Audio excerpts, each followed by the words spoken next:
That far end, Honorable Mbogo Menza. Thank you, Mr. Speaker, for giving me this opportunity to say a word about the eradication of FGM as proposed by Sessional Paper number 3 of 2019. Mr. Speaker, I think the statistics that have been shared here by the Leader of Majority and other speakers, they speak for themselves. 94% of the Somali women, they have gone through the knife. This is a serious matter, Mr. Speaker. But we need to ask ourselves, who are the victims in this case? The victims are women.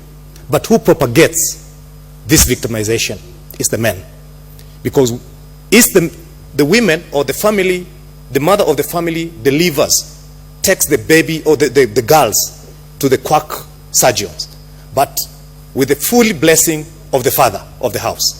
So there is need, and a serious one, that we need to carry out a serious civic education and sensitization, not only to the girls, but to the men themselves, because we are the ones who are propagating this horrifying act to these young women and ladies. So, Mr. Speaker, I fully support what the chair of the Labour Committee has done, and his team. They have been very focused. They have dedicated their time, and they've come up with a very good policy which needs to be fully supported. But my disappointing part is, Mr. Speaker, if I got the chair correctly, there is 1.5 billion that has been allocated to the anti-FGM body. But so far, only 100 million has been dispersed. How can we be able to achieve the objective if the funds are not flowing? How?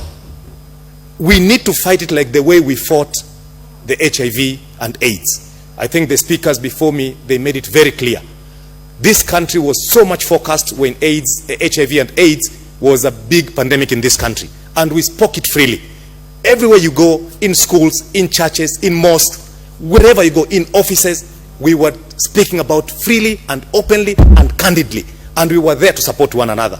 FGM needs to be given the same approach so that we can be able to win this war. Without it, Mr. Speaker, it will just be talk, but we will never walk the talk. So it is up to us as leaders, and especially the men leadership. The women that have done their part. We've had experiences here. We've had from Honorable Millie, we've had from the medical doctors. They have shared with us the negative impacts about the FGM. But it is us, the men now, who needs to come out clearly and openly and support the FGM. Otherwise, if we leave it to the women, they have done their part. But it is now up to us. And I think I had Honorable Macau here discussing about the pleasures and what have you. And I want to tell you, Mr. Speaker, that organ, which Millie and other speakers mention it, a woman who has gone through the knife, it is very difficult to satisfy her. Because that is the most sensitive part of the body. And it is chopped away. You will work and you will work and you will sweat, but you will never satisfy that woman. So, Mr. Speaker, this is a serious matter. And we men, because you see, we marry these women. But if there is no pleasure, if you cannot satisfy this woman, then eventually you think that you are the problem or the woman is a problem. But in actual sense, we are the ones who are propagating this horrendous act, and it needs to come to an end. Thank you, Mr. Speaker, and I fully support it.